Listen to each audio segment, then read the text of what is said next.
मैं intermittent fasting को नहीं मानती हूँ, लेकिन ये एक बहुत बड़ी गलती है अगर आप लोगों को लग रहा है कि हम अपना स्टमक जो है एम्प्टी रखेंगे और हम लोग ठीक हो जाएंगे। नहीं, ऐसा नहीं होता।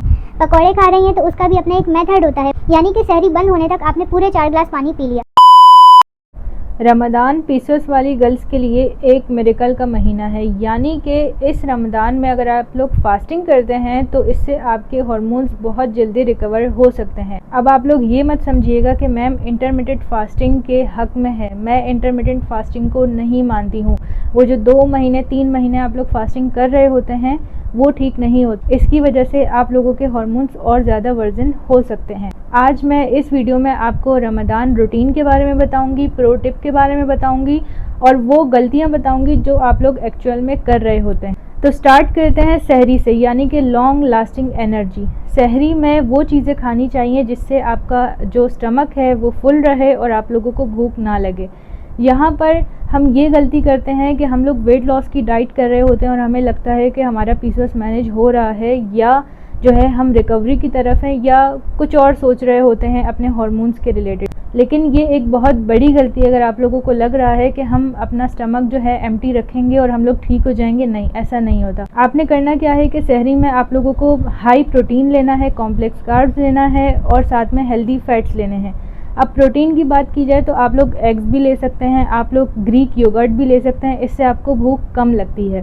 सेकंड पर बात की जाए कॉम्प्लेक्स कार्ब्स की, यानी कि आपको जो है रोटी सालन लाजमी मस्ट है कि आपको खाना चाहिए। अब मैं यहाँ पर ये नहीं कह रही कि आपको पराठा खाना है, पराठा एक अलग चीज़ है, रोटी एक अलग चीज़ है। पराठे की जगह आप नॉर्मल रोटी भी खा सकते हैं। अब आपने रोटी खा ली, सालन खा लिया, साथ में जो है आपने ग्रीक योगर्ट ले लिया, ठीक है, ये चीज़ें ले ली, इससे आपको भूख कम लगती है। आप दाल, कोई भी दाल का सूप बना, मूंग दाल का सूप आप बना के पी सकते हैं। इसके अलावा कोई भी वेज सब्ज़ी होती है वो भी आप खा सकती हैं। लेकिन साथ में आपने ये भी करना है कि हेल्दी फैट्स लेने हैं। हेल्दी फैट से मुराद है कि आपने एक सिंपल रोटी ले ली, उस पर आप देसी घी लगाकर खा लें। अगर ये नहीं कर सकते तो आपने 3-4 जो है बादाम खाने हैं। 3-4 बादाम नहीं है तो अखरोट हैं, अखरोट खाने हैं। कोई भी एक ड्राई फ्रूट या देसी घी का इस्तेमाल लाजमी अपने सहरी के रूटीन में आप करें। सेकंड पर बात आती है कि इफ़्तार की। अब इफ़्तार में जैसे ही रोज़ा खुलता है हम सबसे बड़ी गलती क्या करते हैं कि हम फ़ौरन से फ्राइड आइटम्स, पकोड़े और रूह अफ़ज़ा और बहुत सारी ड्रिंक्स, शेक्स वगैरह लेने लग जाते हैं। ये तरीका बिल्कुल गलत है। आप सुन्नत के तरीके से अगर देखेंगे तो सबसे पहले जो है आपने खजूर खाना होता है, उसके साथ पानी पीना होता है, फिर आपने अपने जो भी आगे चना चाट है, फ्रूट चाट है, इस तरह की चीज़ें आपने खानी होती हैं। मनाहियत क्या है कि आपने जो है फ्राइड आइटम्स नहीं लेने हैं। पकौड़े खा रही हैं तो उसका भी अपना एक मेथड होता है, वो भी आप खा सकती हैं, क्योंकि बेसन जो है वो मैं मना नहीं करती, बेसन आप खा सकती हैं, लेकिन हर चीज़ एक तरीके में हो तो वो ज़्यादा बेहतर रहेगी। तो अगर ये मेथड आप लोग फॉलो करेंगी, ज़्यादा अच्छे से आपके हार्मोन्स रिकवर होने में आप लोगों के लिए आसानी होगी। अब आते हैं डिहाइड्रेशन पर। हम क्या करते हैं, सहरी में हम 3-4 गिलास 5 गिलास पानी पीने लग जाते हैं। भाई सहरी बंद होने वाली है। इफ्तार के टाइम भी हम बहुत सारा पानी पीते हैं, तो आपको क्या लगता है इससे आपका डिहाइड्रेशन जो है वो मतलब हाइड्रेटेड हो गए आप लोग? नहीं, ऐसा कुछ भी नहीं है। मैं आपको मेथड बता रही हूँ, उसको आप फॉलो करेंगी तो ज़्यादा सही रहेगा। मेथड ये है कि जब आप सहरी बनाने के लिए उठ रही हैं तब उस टाइम पर आप थोड़ा थोड़ा करके पानी पीना स्टार्ट कर दें, यानी कि सहरी बंद होने तक आपने पूरे 4 गिलास पानी पी लिया।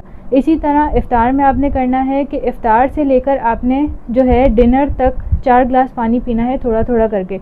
इससे आपको डिहाइड्रेशन भी नहीं होगी, इससे आपने भर भर के पानी भी नहीं पिया, क्योंकि भर भर के पानी पीने से आपकी वाटर रिटेंशन भी होती है। और इन चीज़ों को आप ज़्यादा अच्छे से समझती होंगी, जो चीज़ें मैं आपको समझा रही हूँ इस वक्त। अब बात आती है एक्सरसाइज पर। अगर हम रमज़ान में ये समझते हैं कि हम बहुत ज़्यादा हैवी एक्सरसाइजेस करेंगे और वेट लॉस के लिए हम लोग बहुत ज़्यादा कार्डियो और इन चीज़ों में इन्वॉल्व होंगे, तो वो चीज़ सही नहीं है। अगर आपको पीसीओएस है या आपके हार्मोन्स इम्बैलेंस हैं तो आपको इतनी ज़्यादा भी वॉक नहीं करनी है कि आप लोग खुद पर बर्डन डालें। हाँ, आप वॉक करें, ज़रूर करें। अगर पीसीओएस नहीं है, हार्मोन्स इम्बैलेंस नहीं है, तब भी आपको वॉक करनी चाहिए।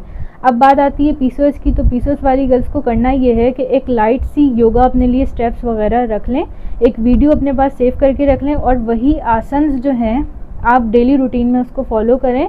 बहुत ज़्यादा बर्डन और हैवी एक्सरसाइजेज आपके हार्मोन्स को और ज़्यादा वर्जन कर सकती हैं। अब हम बात करते हैं यहाँ पर टी और कॉफ़ी के बारे में। ये दोनों चीज़ें आपने अवॉइड करनी है। इसकी जगह आप स्पेरमेंट टी पी सकते हैं, इसकी जगह आप जो है ग्रीन टी पी सकते हैं। ये सारे ऑप्शंस आपके पास मौजूद होते हैं। तो अगर आप लोग थोड़ा समझ के चलेंगे, बहुत जल्दी आप लोग रिकवरी की तरफ जो है मूव करने लगेंगे। अब मेन बात ये आती है कि रमज़ान में वो प्रो टिप क्या है जो मैं आपको बता रही हूँ। प्रो टिप ये है कि आपने मैग्नीशियम का इस्तेमाल लाजमी करना है। मैग्नीशियम टैबलेट्स आपने लेनी है।